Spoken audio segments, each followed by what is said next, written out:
Praise the Lord. இயேசுவின் ரத்தம் ஜெயம் தினமும் இயேசு நிகழ்ச்சிக்கு உங்களை கர்த்தராகிய இயேசு கிறிஸ்துவின் நாமத்தில் வரவேற்கிறேன்.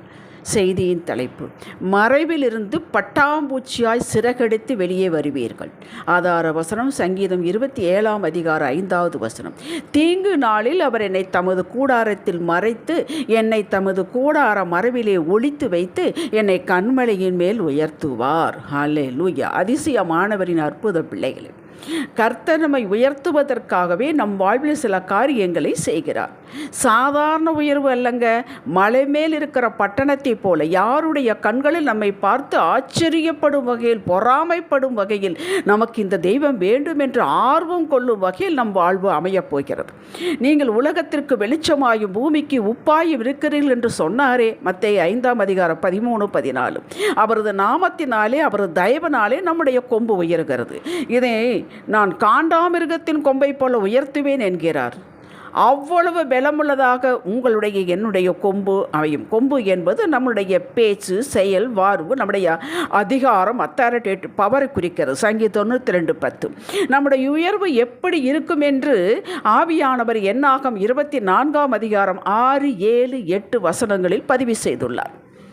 அவைகள் அதாவது நம்முடைய குடும்பம், பிஸ்னஸ், வேலை, கையிட்டு செய்வது, பிள்ளைகளை வளர்ப்பது, பிள்ளைகளுடைய எதிர்காலம், படிப்பு, திருமணம் எல்லாம் இது எப்படி இருக்கும் என்று சொல்லுகிறார். பரவி போகிற ஆறுகளைப் போலவும், நதியோரத்தில் உள்ள தோட்டங்களைப் போலவும், கர்த்தர் நாட்டின சந்தன மரங்கள் போலவும், தண்ணீர் அருகே உள்ள கேதுரு விருட்சங்களைப் போலவும் இருக்கிறது. கேட்டீர்களா? காண்டாமிருகத்துக்கு ஒத்த பலன் அவர்களுக்கு உண்டு. யாருக்கு? நம்மை பற்றி தான் பேசுகிறோம். இப்படித்தான் நமது வாழ்வும் நமது சரீரமும் இருக்க போகிறது. அதற்காக அவர் நம்மை சில காலங்கள் வெளியே விடாமல் மறைத்து வைத்துக் கொண்டிருக்கிறார் என்றால் நம்ம எல்லாரும் வெளியில் வேலைக்கு போகிறோம், எல்லா காரியங்கள் செய்கிறோம், மனிதர்கள் பார்க்கிறார்கள். அந்த மறைவு அப்படி அல்ல. அவருடைய பிரசன்னத்தின் மறைவில் நம்மளை மறைத்து வைத்திருக்கிறார். பிசாசு கண்ணுக்கு தெரியாமல் மறைத்து வைத்திருக்கிறார். அவனுடைய காதில் படாமல் மறைத்து வைத்திருக்கிறார். உங்கள் வீட்டு அருகில் ஒரு ஆலவிதை முளைத்து ஒரு சின்ன செடியாக அல்லது ஒரு வேப்பங்கொட்டை மண்ணில் விழுந்து ஒரு சிறு செடியாக நின்றால் அதற்குள் ஓங்கி விரிந்து விழுதுகள் விட்டு கம்பீரமாக இருக்கும் ஆலமரத்தை பாருங்கள். அந்த ஆல விதைக்குள்ளே, அந்த வேப்ப மரம் கூட அந்த விதைக்குள்ளே பாருங்கள். எதை பார்க்க வேண்டும்? பெரிய மரம், எல்லாம் விழுது விட்டு அகலமாக இருக்கிறது, நிழல் அடிக்கிறது. அது எப்படி வளரும் என்பது உங்களுக்கு தெரியும். அந்த வேப்பங்கன்று ஓங்கி வளர்ந்து விரிந்து குழுகுழு என்ற தென்றல் காற்றை உருவாக்கி அடர்ந்த நிழல் தந்து ராஜ தோரணையாக நிற்க போகும் மிக பிரமாண்டமான மரத்தை பாருங்கள். அந்த விதைக்குள் இது ஒளிந்திருக்கிறது. அதிலிருந்து தானே வருகிறது. அப்படி என்றால் இது ஒளிந்திருக்கிறது. இன்னும் கீழே விதைக்க வேண்டும், அது முளைக்க வேண்டும், வளர வேண்டும். இப்படித்தான் நம் வாழ்வும் நமது பிள்ளைகளின் வாழ்வும் பார்க்க வேண்டும். நம்முடைய பிள்ளைகள் வாழ்வை இப்படி பாருங்கள். அவங்க குழந்தையாக இருக்கும் பொழுதே உயர்ந்த வாழ்வை பாருங்கள். உங்கள் வாழ்வை அப்படி பாருங்கள் என்று தான் கர்த்தரே சொல்லுகிறார். இது நிதர்சனமான உண்மை. வழியில் போகிற மிருகங்கள், மனிதர்கள் இதை ஒடித்து விடாதபடி, அழித்து விடாதபடி நாம் வேலி அடைத்து பாதுகாக்கிறோம். அந்த சின்ன செடியாக இருக்கும் பொழுது பாதுகாக்கிறோம், இல்லைங்களா? அப்படித்தான் இவ்வளோ பெரிய உயர்வை கொடுக்க தேவன் வகுத்த திட்டம், சித்தம் நிறைவேறாமல் போய்விடக்கூடாது என்று கர்த்தர் கரிசனையோடு நம்மை மறைத்து மறைவிலே ஒளித்து வைக்கிறார். அதாவது அவருடைய பிரசன்னத்துக்குள் வைக்கிறார். பிசாசுக்கு தெரியும். ஆகையால் தான் இயேசுவை அழித்து விட அவன் என்னென்னவோ திட்டங்கள் தீட்டினான். இதை அறிந்த இயேசு எப்போது விழிப்புள்ளவராகவே தேவ பிரசன்னத்தில் தம்மை இணைத்து கொண்டே இருந்தார். எப்படி?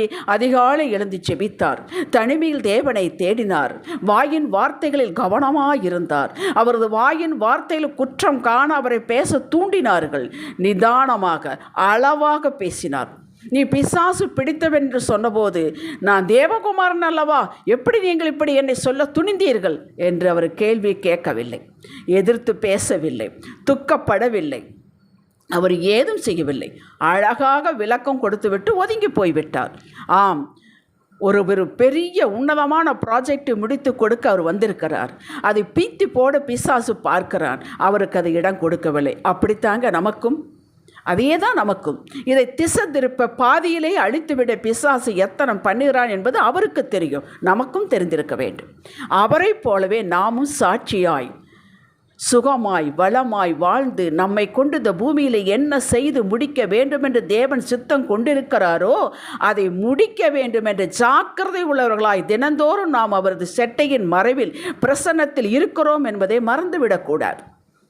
அவன் கண்ணுக்கு காட்ட மாட்டார் நம்மை, அப்போ நாமும் அவன் கண்ணுக்கு படுவதாக போகக்கூடாது. அவரை போலவே நாமும் நம்முடைய வாயின் வார்த்தையில் கவனமாய் நிதானமாய் இருப்போம் என்றால் கர்த்தரின் கையில் நிழலில் இருக்கிறோம் என்பதாகும். அப்போ அவர் செட்டை மறைவில் இருக்கிறோம், அவரை மறைத்து வைத்திருக்கிறார், ஒழித்து வைத்திருக்கிறார், உயர்த்த போகிறார், உன்னதத்தில் உன்னதம் வைக்கப் போகிறார் என்பதற்கு அடையாளம் என நம்முடைய பேச்சு, நம்முடைய செயல், நாம் அவரை தேடக்கூடிய முறை. என் கரத்தில் நிழலில் உன்னை மறைக்கிறேன் என்கிறார் ஏசாயா 51:16. நிழல் இருந்தால் நிஜமும் அங்குதான் இருக்கிறது என்பதாகும். நிஜம் இல்லாவிட்டால் நிழல் இல்லை. நாளைய உயர்வுக்கு இன்று மறைக்கப்பட்டிருக்கிறோம். அப்படி என்றால் ஏதும் செய்யாமல் ஒளிந்து கண்டிருக்கிறோம் என்பதல்ல. நம்மை செயல்பட வைத்துவிட்டு அவரது பிரசன்னம் நம்மை மூடிக்கொள்கிறது. சத்துருவின் கண்ணில் நாம் படக்கூடாது என்று முடிவைக்கிறார். யார் யார் கண்களில் நாம் படக்கூடாதோ, தென்படக்கூடாதோ அவர்களுக்கு நம்மை மறைத்து வைத்திருக்கிறார். நாம் அங்கதான் இருப்போம். அவர்கள் நமக்கு தொந்தரவு செய்கிறவர்கள் அங்கதான் இருப்பார்கள். ஆனால் அவர்கள் கண்களுக்கு தெரியாது, மறைக்கப்பட்டுவிடும். பிறகு ஒரு நாள் சொல்லுவார்கள், அன்றைக்கு நான் அங்குதானே இருந்தேன், உங்களை பார்க்கவில்லையே என்பார்கள். ஆம், மறைத்து வைக்கப்பட்டால், மறைத்து வைக்கப்படாமல் இருந்திருந்தால் காரியத்தை கெடுத்திருப்பான் சத்துரு. வெண்ணெய் திரண்டு வரும்போது ஜாக்கிரதையாய் எடுத்து சேமிக்க வேண்டும். நமது வாயின் வார்த்தைகளில் அதை போட்டு உடைத்து விடக்கூடாது. வார்த்தையில் கவனம் இருக்க வேண்டும். நாம் அவரது மறைவில் இருக்கிறோம், அவரது கரத்தில் இருக்கிறோம் என்பதை 1 பேதுரு 5:7 நமது வாழ்வு தீர்மானிக்க வேண்டும். அவரிடம் ஒப்பு கொடுக்க வேண்டும். நிதானமாக செயல்பட வேண்டும். ஆவியானவர் சொன்னதுக்கு கீழ்ப்படுத்தி நடக்க வேண்டும். இதையெல்லாம் நாம் செய்யும் பொழுது நாம் அவர் மறைவில் இருக்கிறோம் என்பதாகும். அவர் நம்மை உயர்த்துவதற்கு அவருக்கு எளிதாக இருக்கும்.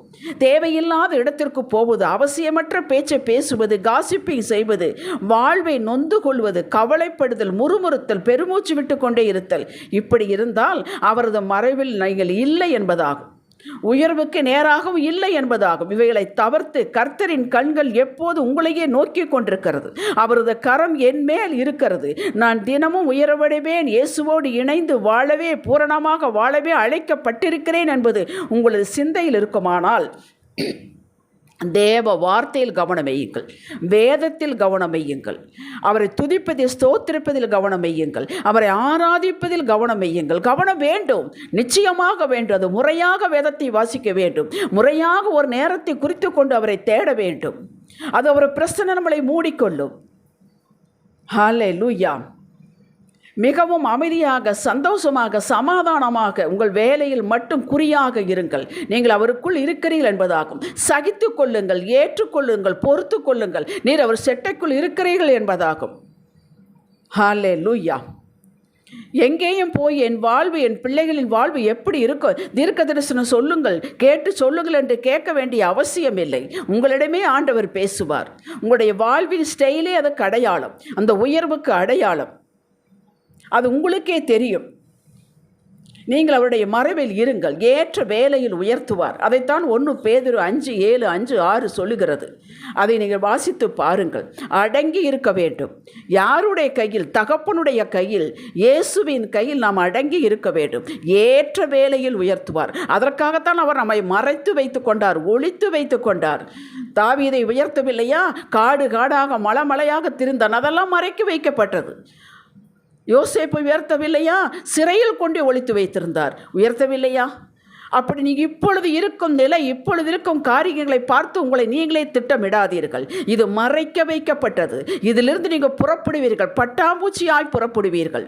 ஜெபிக்கலாம். தகப்பனே, உன்னதமானவர் ஆகிய உமது நிழலில் இருக்கிறோம். சர்வ வல்லவரின் கரம் எங்கள் மேல் இருக்கிறது.